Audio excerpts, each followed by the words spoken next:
भाग जा काटली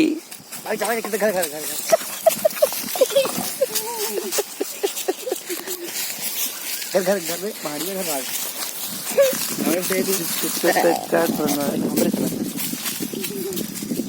घर भाग उधर काटी उधर आज काटी